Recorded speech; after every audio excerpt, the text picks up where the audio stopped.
This is Nadia Patibuana, and I am here today with my amazing co-host, who needs no introduction, Megan Ramos. How you doing, Megan?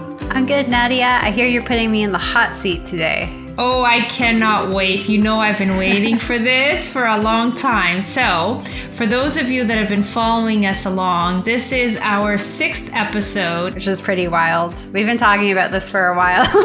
It's been a ton of fun. So, at this point, we have a really nice rhythm where we get to do some Q&A sessions here and there. And we have some hot topics coming up for you. But we also get to bring on some expert guests. And today, guess who my expert guest gets to be? It is Megan Ramos. So she got to interview me a couple of weeks ago. And hopefully you got to hear that. And now I get to ask her a few questions. Are you ready, Megan? I am ready, Nadia. We can get the ball rolling here. Well, so a lot of people know you, of course, and what you do at the Fasting Method, previously IDM. But I wonder how many people actually know how this all started. I can tell you right now that I'm still shocked every time I think about how young you were when you and Jason Fung started working together. So I kind of wanted to start with that. You were like 15 or 16 years old when you started working at the clinic with Jason Fung, weren't you? Yeah, I was really young. I was very interested in preventative medicine from a young age. I grew up sleeping on the emergency room floor of many hospitals throughout Toronto. My mom was very sick my whole life, and she's still struggling today. And she's got some unique genetic conditions that we believe were triggered by mold toxicity in a house that we lived in. So for 30 some odd years of her life, she was totally healthy. And then we moved into this mold-riddled house, and it was just like one thing after another after another. She fractured her hip without falling or having any sort of accident. Her bone mass density just became so brittle in her mid-30s that she lost the ability to walk. And she was actually hospitalized for about 6 months before an occupational therapist freaked out at her neurologist because they thought she had some sort of nerve issue and said, "This woman's hip is broken." But she didn't fall. There was no accident. She was so young. And it was just one thing after another. Her body loves to grow benign tumors. So she's had her thyroid removed. She's had a spinal tumor removed. She's had several clusters of brain tumors. Still, she has a few, but she's had one removed, and we'll have to have another one removed probably within the next few years, because as they grow, they can potentially cause some issues. And then probably the worst thing was that she had this tumor on her adrenal gland, and it called Cushing's disease, and nobody knew. So she became very obese. She became diabetic. It didn't matter. She could literally eat like a rabbit, and she would just gain and gain weight. And what this tumor was doing was causing her body to produce insane amounts of cortisol. Just insane amounts of cortisol. And that's the reason why she gained all of the weight and was diabetic despite all of her best efforts to not be. And this was just terrible for her. It wrecked her social relationships. It wrecked her marriage to my father. And doctors just totally berated her for not having any willpower. It's like they thought she was sitting in the closet eating like tons of cookies all day long, and that she wasn't listening to them. And then finally, one day, she was going for an insulin resistance test. Most people, it's a rare test, but she was going for it because they were just desperate. She had one doctor who was desperate to try to help her. And suddenly, the expert endocrinologist who specialized in Cushing's disease just happened to walk in when this test was about to be performed because he was curious about my mother and her medical history. And she's like, "Oh my gosh, she has Cushing's disease." So I watched all of these conditions just ruin my mother's life. I listened to her beg to die because she was in so much pain when her spinal tumor would be growing. She'd become temporarily paralyzed. So a lot of this affected me pretty deeply at a young age. I wanted to learn about preventative medicine. So no one in my family was in medicine. Everybody in my family is in law or business. But my father had some very good friends in medicine. And it was funny, one of his friends' kids wanted to learn about law. So the summer that I turned 15, they swapped kids. So I went to work at this nephrology clinic that was run by my father's friend, and his kids went to work at my father's law firm. And when I started at this nephrology clinic, I just knew that they did a ton of research. I didn't realize that they were one of the largest research groups in North America. And they really tried to focus on preventative research, which was why I was so keen to work there, as they wanted to figure out how to detect kidney disease earlier, how to slow it down earlier, what interventions could be done. Then they were looking at everything from lifestyle to pharmaceuticals and everything in between. And at the same time, a young nephrologist had just finished his fellowship, and his name was Jason Fong. And when young nephrologists joined the practice, or new nephrologists joined the practice, they also had to do some research in introductions as part of their onboarding into the nephrology group. So there was two nephrologists at the time. One was Jason Fong, another one was Dr. Tabo Sikanada. And I was working with them doing just simply data collection, and then slowly after that starting to get more into clinical research where I'd actually interact with the patients. And it was really cool. And I got really lucky because of this family connection that I got this position, and I just fell in love with it. I loved the whole atmosphere. Everyone was just so keen to try to help these people, try to intervene and do what was necessary to help them. And I just love the patients. And, nephrology patients, so nephrology, I should back up here, it's the study of kidney disease. So these are patients with kidney disease, and some of them are on dialysis. And when you're on dialysis, you show up to the dialysis clinic 3 times a week for 4 to 6 hours at a time. So you get to see these patients often and for lengthy periods of time. So they become family and friends. So this just wasn't a job. You got to go to work every day and do something that was hopefully going to make these people better. And you also got to love these people at the same time because you got to know them so well and you were just so driven to help them. So I loved my summers there, and I would continue to work as much as I could throughout the school year. And then I carried on working there throughout my post-secondary education as well. And I did work at some other labs and whatnot in conjunction, but I always, worked at this dialysis clinic and nephrology clinic. And then my mid-20s rolled around, which is, I guess, where we started to sort of shift from a nephrology clinic into sort of our fasting program. Okay, back up. Hold on.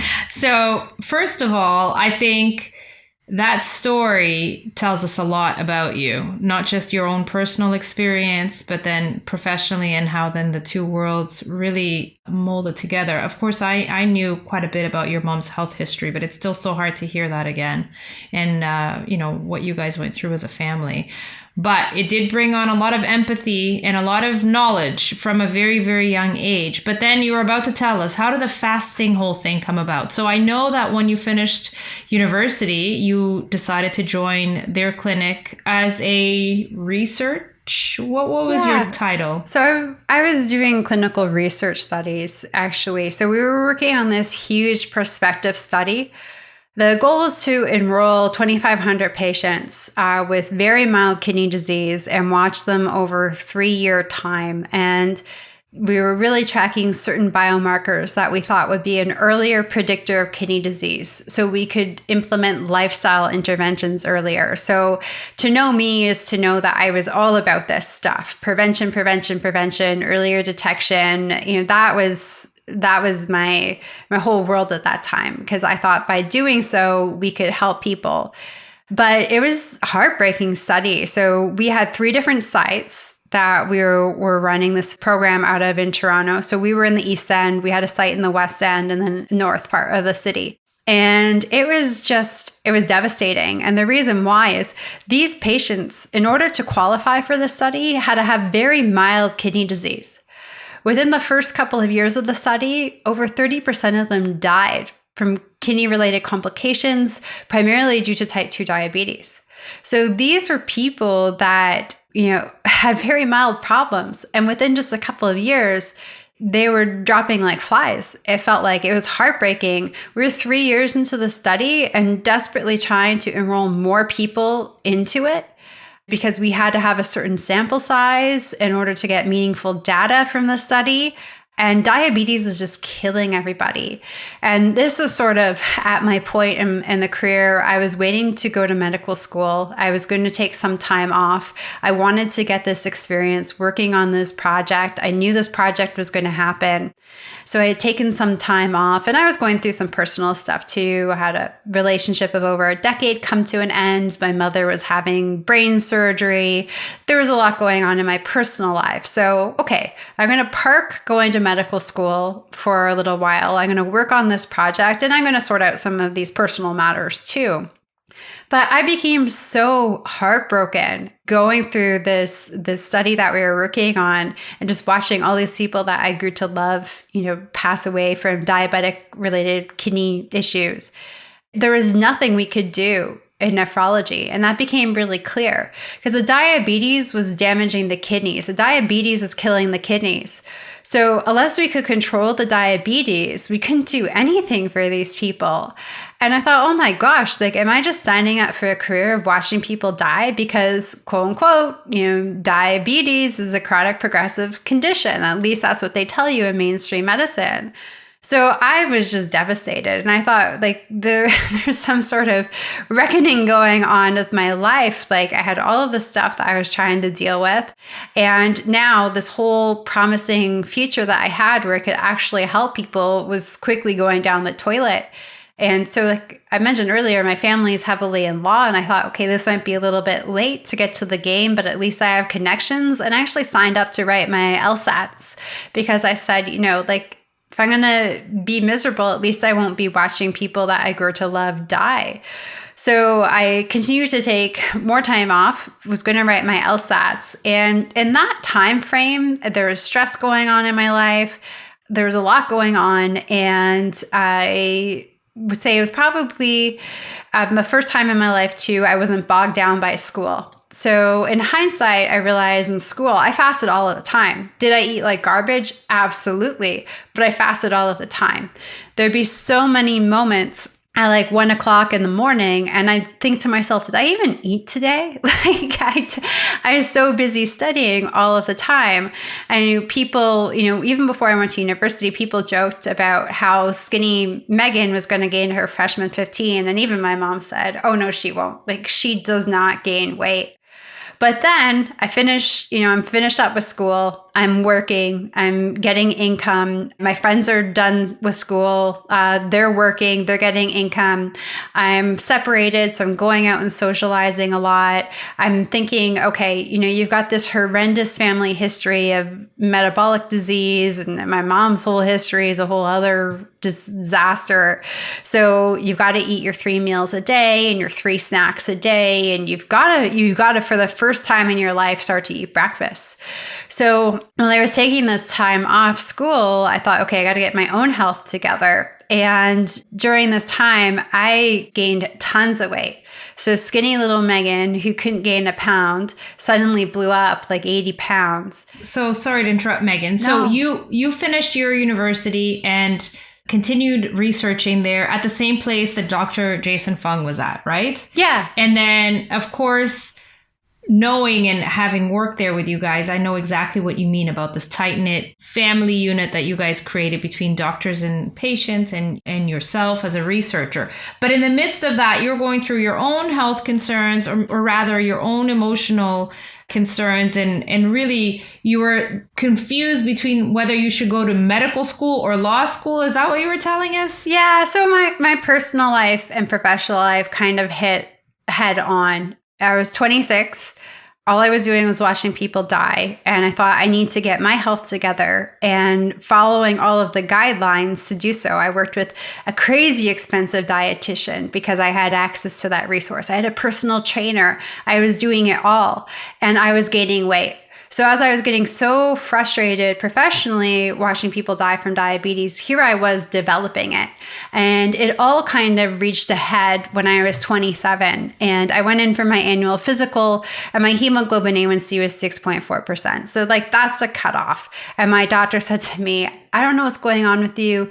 Your thyroid numbers are all okay. So I don't understand why you're gaining so much weight. You need to lose the weight, and hopefully in 3 months, your blood work will be better and we won't have to put you on diabetic medications. But you know, metformin's coming your way if you don't get this weight off. So she was politely trying to give me a kick in the butt to lose weight. And then I was just devastated. So I go back to the clinic. I'm working at the clinic. And you knew, I mean, having worked there and doing all this research since you were 15, you knew that diabetes meant big, big trouble. So then what happened?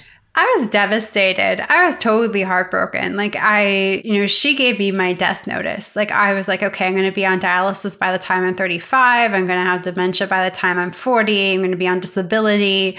Like what type of life am I going to have? You know, I already had PCOS. I was diagnosed with at 14 and they started questioning my ability to have kids. And I thought, okay, maybe like I'm really not going to be able to have kids. I kept it to myself for a few days and we were sitting, a bunch of the research associates and I were sitting filling out some case report forms. And one of them walked in and she was like, guys, you're not going to believe this, but Dr. Fung thinks he can cure type 2 diabetes through starvation. And she started to laugh hysterically. And then some of the other team started to giggle. And I don't know if it's just because I knew Jason for a long time. Jason is usually quite quiet, but when he truly believed in something, he spoke up and he spoke his mind. And at that point, I had already worked with him 12 years or worked with him for a long time. And Jason was always right. And it was usually sort of the simplest route that Jason would find, but it just made so much sense and it was always right. So I had a lot more experience working with him than this team, and it just didn't feel right to sort of giggle or to joke about it with the team. And I didn't realize till a few days later, I was staying late to get caught up on some more case report forms and patient charts. And we had this big room that we called the education room. And the next thing I know, I'm hearing Jason's voice and he's saying something about fasting. And I go stand at the back of the education room and he's got like 20 of his patients in there. I knew most of them. And he's got, his projector going and he's got this slide that's like lesson 4, etiology of obesity, intermittent fasting. So I decided to hang out and to watch the presentation. And I was so mind blown. Because again, in true fashion, it was the simplest thing and it made complete sense. And when I left, I had like every emotion in the world. I was so angry at the universe, for having these terrible guidelines, so angry at all of the misinformation that I had learned, so angry at all of the misinformation I had shared with patients up until that point too. Like, gosh, I remember telling my mom's neighbor, like, oh, just go on insulin. Like, just go on insulin. Like, skip the oral medications, just do insulin. And like, these are people that I love. I grew up with this man, like an uncle almost. He was our neighbor.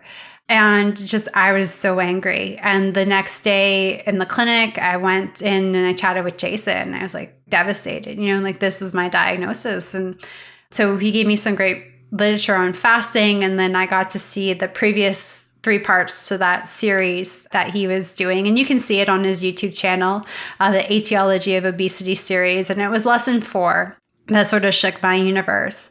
And that was it. And I went home and I started fasting. And I crashed and burned for sure. I thought I'm going to do a 7-day fast right off the bat. And I thought I was going to die at about 16 hours.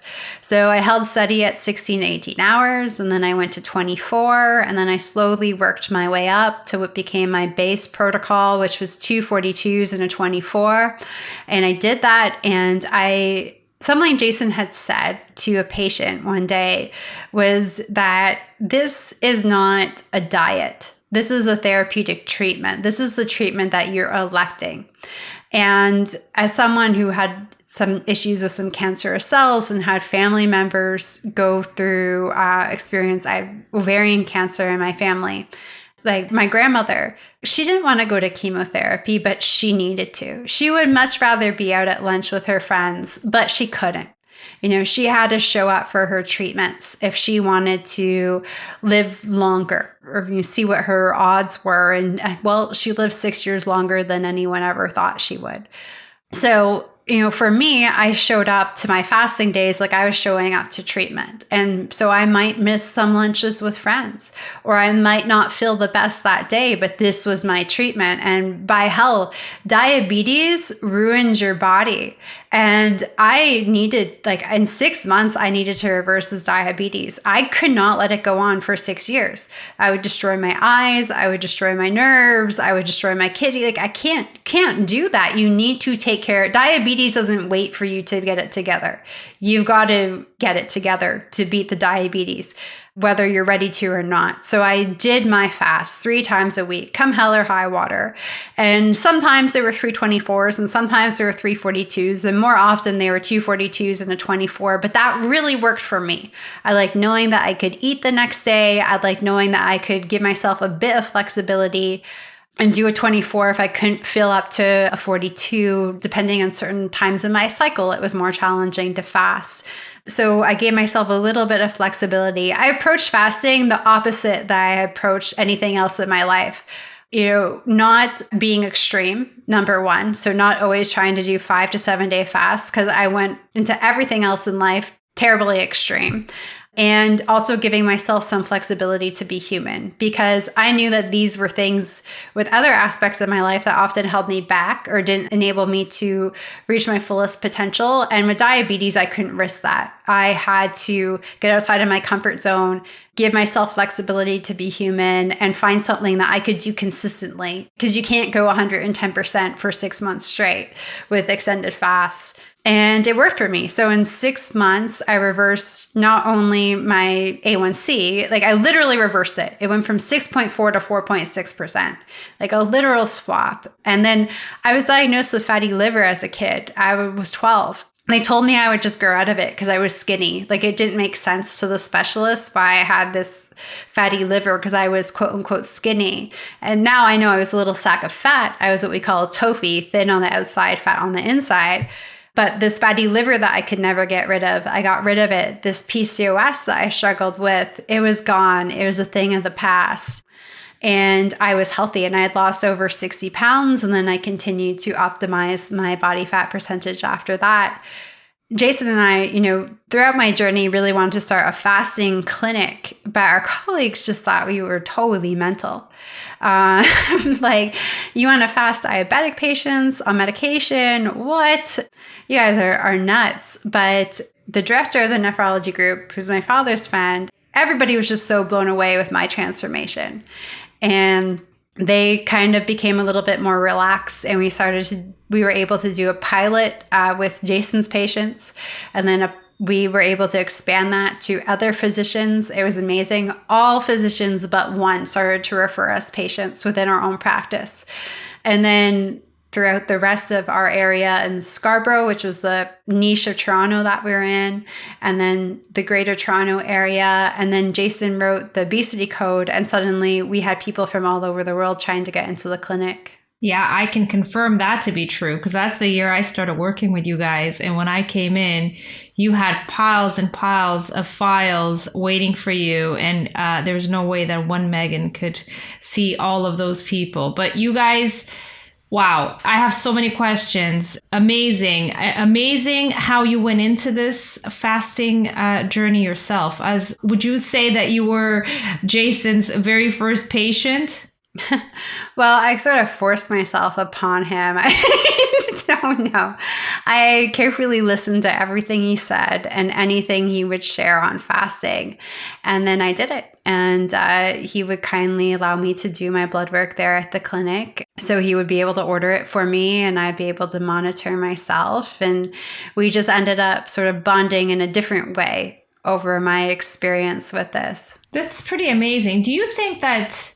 because now there's all these resources. We have a team that helps people do this, and where did you find it within yourself? What do you think it was that made you think that fasting was the way to go and it was okay to do it? Were you scared?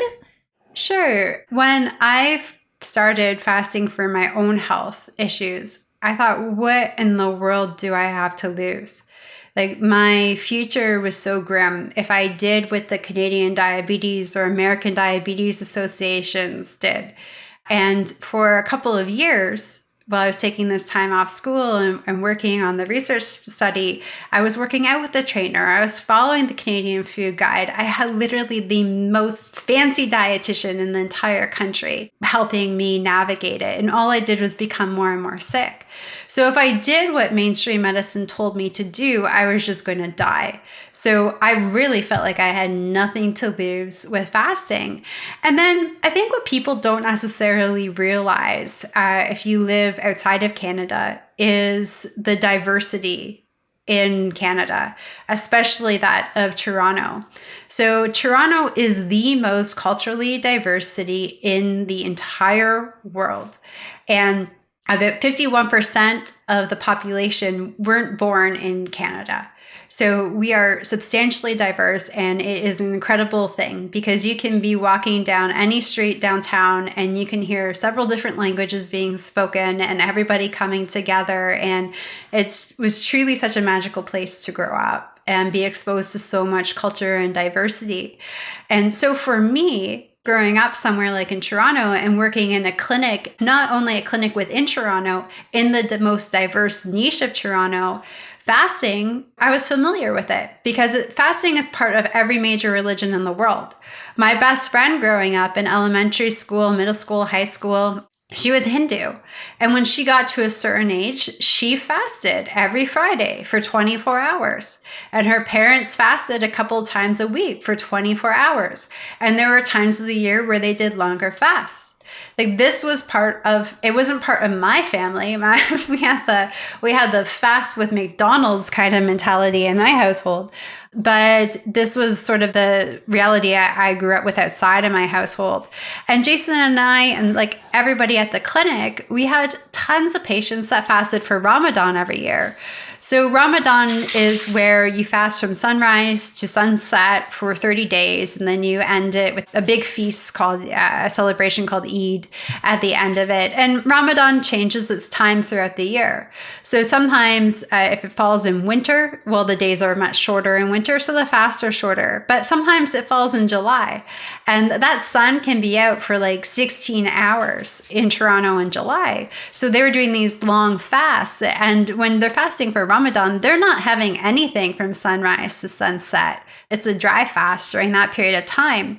And so for years, I saw all of these people do well. And even I was talking to my grandmother. So my paternal grandmother, she had dementia secondary to type 2 diabetes.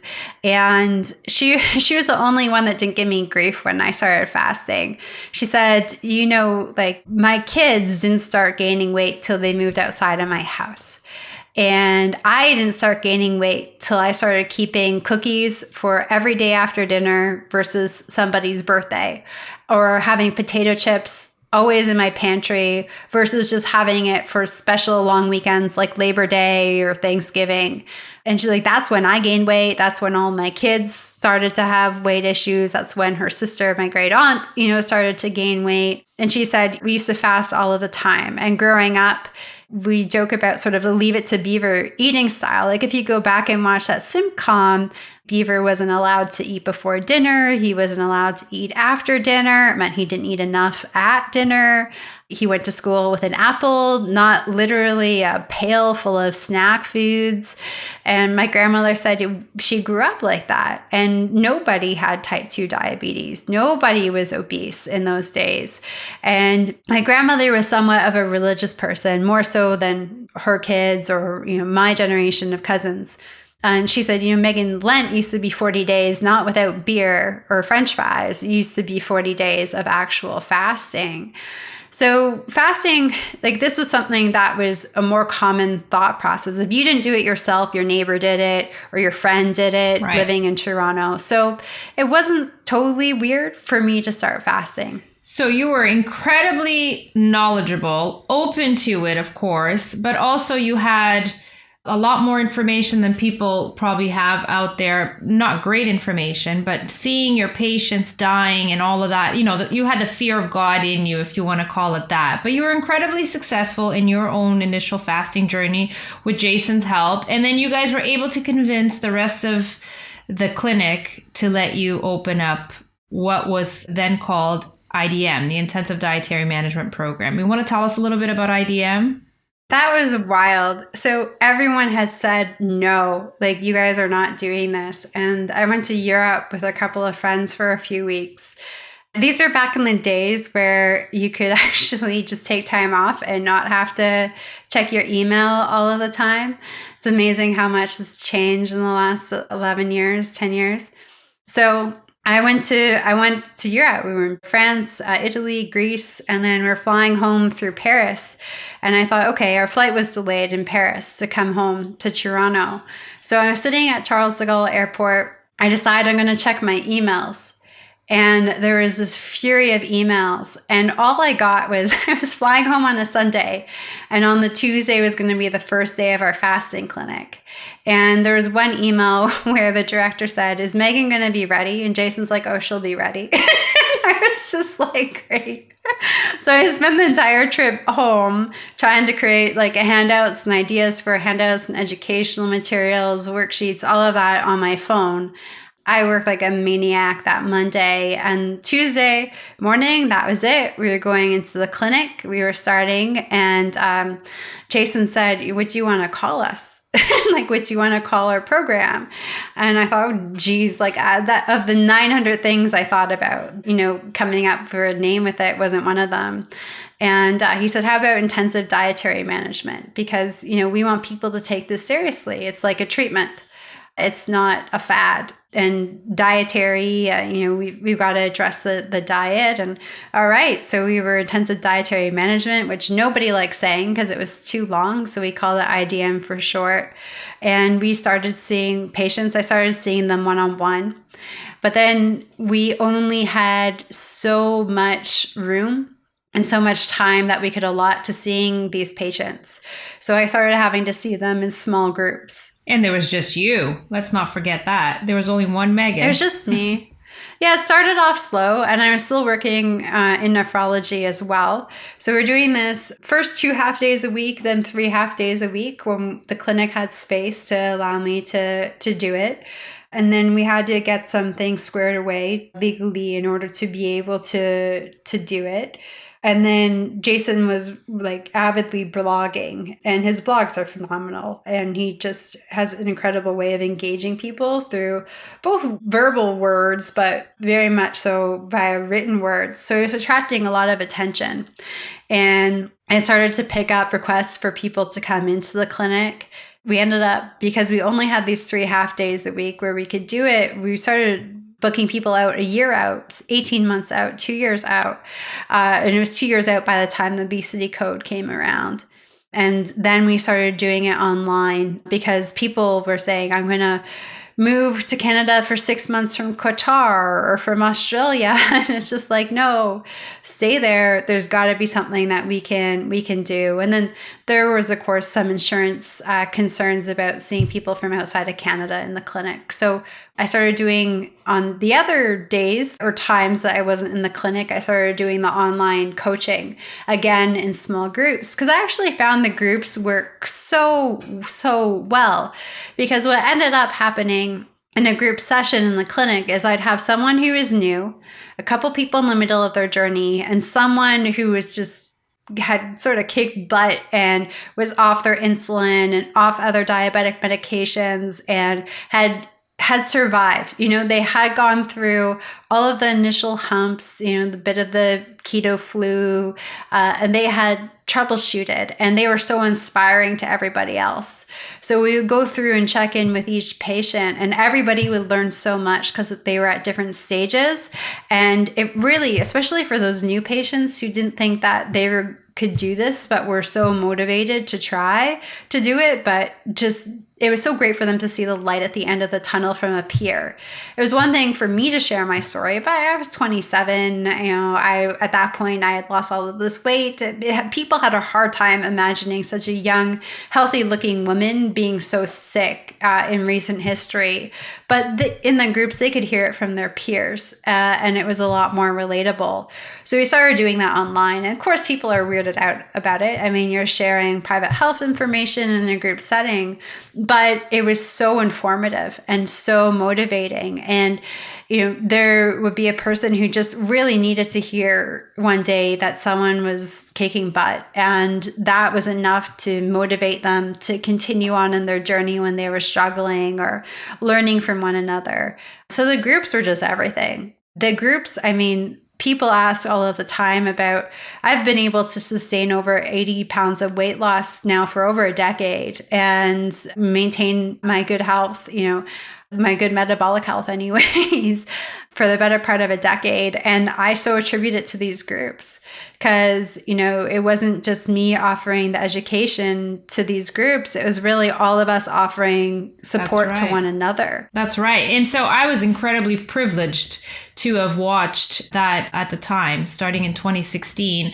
And I remember at the time, you had this full day seminar that people had to sit through first, and then they would come into these small groups. And like you said, it was really incredibly supportive in that some people were just at the beginning of their journey. Some people were doing really, really well, and they were all sort of helping each other along. And somehow you were able to take that very much in-person setup and create the now totally online program that we call the Fasting Method. Do you want to tell us a little bit about that transition and how you took all of that seminar and training information and how you put that into resources that people now utilize? And now we have the community. And really the community that we now have online is so reminiscent of that in-person community that you had in clinic. How did that go? How was that transition? Yeah, it's been wild because, I am a healthcare clinician of sorts, an educator, like through and through. So to go into this digital space, I am not that digitally savvy myself. I always joke that I married a younger guy because he can fix all my technology issues. But yeah, that's why I found my young husband in Silicon Valley to help. So yeah, it's kind of wild that we're in this space. But to your point, I was seeing patients in groups and I was just like, oh my gosh, like I've got all of these patients in different stages, right? And so I just described why that's magic. And it's magic for the patients. It's a bit of a nightmare for facilitating education because you can't always schedule beginners together and advanced people together and make sure that the education is streamlined to where they are in their fasting journey. It's a scheduling nightmare, especially when you're so hectic and so busy. So I used to make the patients come in for this 7-hour training session where we would go through what insulin resistance is, how it develops, what we can do about it, how they can fast, troubleshooting fasting, how they should eat, troubleshooting eating. Like, it was a day. And it got to the point where I was literally doing it every single week. And then eventually started recording it because people would have to take time off of work to come into the clinic. And it was so much information, just like totally overwhelming. But people found so much value in it. So they would sign up for multiple ones because they needed to hear it over and over again. So eventually we recorded this big, long 7-hour talk. And people then could listen to it and go back and re-listen to it. But we really needed to make it more digestible, and we really needed to be able to support our patients outside of our appointments, whether they were online coaching or whether they were through our clinic program, because, when they're there, they're in such a supportive community with myself and you, Nadia, and the other patients that we were working with. But when they're home and they're in their normal communities, they don't have this type of support and encouragement. And a lot of them receive discouragement, about it too. You have an eating disorder, disordered eating. What do you mean you're not going to eat with me? What do you mean you were going to skip this particular meal? Or it's heartbreaking to hear of all of the troubles. So I felt like we were just getting to a point where people were asking to come in for appointments more regularly so they could be more motivated. And we needed to create a space where they could get all this education in a more digestible form and where they could have that community and support outside of their appointments. So we were first IDM online program and the Fasting Method online program. Now we're the Fasting Method community. So we've really taken that education and we've made it a lot more digestible. in smaller lesson pieces. And I am so sorry because my 80-pound greyhound is crying right now. So I didn't close the door. Sorry, everyone who's listening. So we broke down the courses and the information into much smaller, digestible pieces. And then the ones too, now that fasting is more popular, like you might not need to listen to what a 24-hour fast is, but maybe you're interested in how to, troubleshoot the bad breath that sometimes comes along with fasting. So it enables people to sort of customize their educational experience a bit. But then we have all of this support. So, we have the live Q&As where we answer our members' questions, because I think that's so important. We need to know what they're having questions about, and we answer them live. But then we have all of these meetings for support where, people can come together and just be there. Like, you don't even have to engage, but you've got yourself, myself, some of our other fasting coaches and experts facilitating them. So you've got an expert there to make sure that you are getting the right information and the right information is being shared amongst each other. You get to hear from other people, and you can do this on your smartphone, on your tablet. You can do it on the bus. You can do it at work. You can listen at home. You can join into these meetings everywhere because now the community is in an app, so it makes it easier than ever to connect. And then we also have a great forum too. So if you've got questions or you need support late at night, that place is hopping like 24/7 with great support from our members. And then we have an incredible group of what we call community mentors, who are volunteers who have so been through this journey, and they're there to help provide you with support and their education, because they've all worked with our coaches as coaching members, coaching clients. They've been in the community, and they just want to help share everything that they've learned. And then of course we still have our small group coaching, and then we do have one-on-one coaching, because there definitely is a place to just work with an expert one-on-one. Wow. Okay. So this all started back in, if I'm not mistaken, 2012. So over the last decade, if you can guess or estimate, or I don't know, I've heard you throw out a number before, but I'm curious, how many people would you say have been part of your program? Oh, geez. We've worked with over 14,000 individuals. That's amazing. So worldwide, yeah, it's pretty wild. It's amazing. And of course, it brings up the obvious, which is every single person wants to work one-on-one with Megan. And even though some did at the very beginning, and many get to do that now through our community, but you can see how the need for this online community and support, and really to be able to do this as a team, so that those that need the one-on-one coaching can get it, and those that just need more accountability, if anything, because the information is definitely out there, and you've done a great job with the current program of making sure that the resources are available and easily available. So I find more often in our community, people say the education is there, the information is there if you want it. It's more of the community and the accountability that people need, especially because, like you said, going out into the real life, real world is sometimes tough because it's so conflicting. But tell me now what you see as the current program. What's your vision? What would you like to see happen for our program and our community over the next few years? Oh, geez. It's a loaded question. I know. I've been wondering that myself. Well, we've been working on the introductory and master classes, I think, to be able to scale up sort of the education and a bit of the coaching going on. And then in our community, really trying to get in a lot of support on helping people make these changes sustainable. And really, so we've been working a lot with Dr. Terry Lance, who's going to be on our program very soon, about things like sugar addiction, food addiction, self-sabotage. And I think all of this behavior modification, and not just through education, but also through really sort of different things that we can do with technology. So as someone who did not know much about technology several years ago, I sure have learned a whole lot. So right now we've just launched a base app, but it'd be really great to have our own custom app with some really great features in it that help make fasting fun, sort of gamify it to a certain extent, and help with the behavior modification side of things too. That is super, super. When you interviewed me a couple of weeks ago, I remember you finished it off with, what was it? 3? Oh, your 3 top tips? What are Megan's 3 top tips? Yeah. So number 1, don't snack. Like, just do not snack. And I think if we all just didn't snack as a group collectively, we would have half the rates of obesity and metabolic syndrome.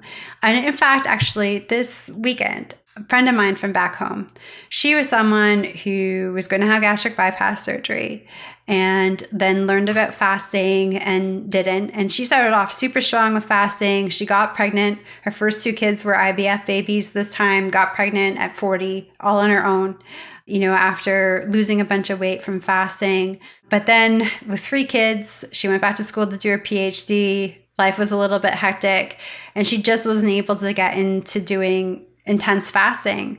So she messaged me this weekend, and she's been doing 14 to 16 hours a day without snacks and just having her meals. And she's like, she's lost 42 pounds, like in just a few months. And I would say she's struggling with some pretty severe insulin resistance too. So I wouldn't say she was a mild case. And now she's in her mid 40s, and it's different hormonal shifts are starting to happen. So it's not like she's 24. So just stop snacking. That's the biggest thing. Another thing that I would recommend to people is to really go for a period of time and cut out all of the nuts and the dairy. And there are some inflammation issues around both of those. And so many of us are really struggling to heal our guts and struggling with chronic inflammation anyways. So from that perspective, it's not a bad idea to give up nuts and dairy.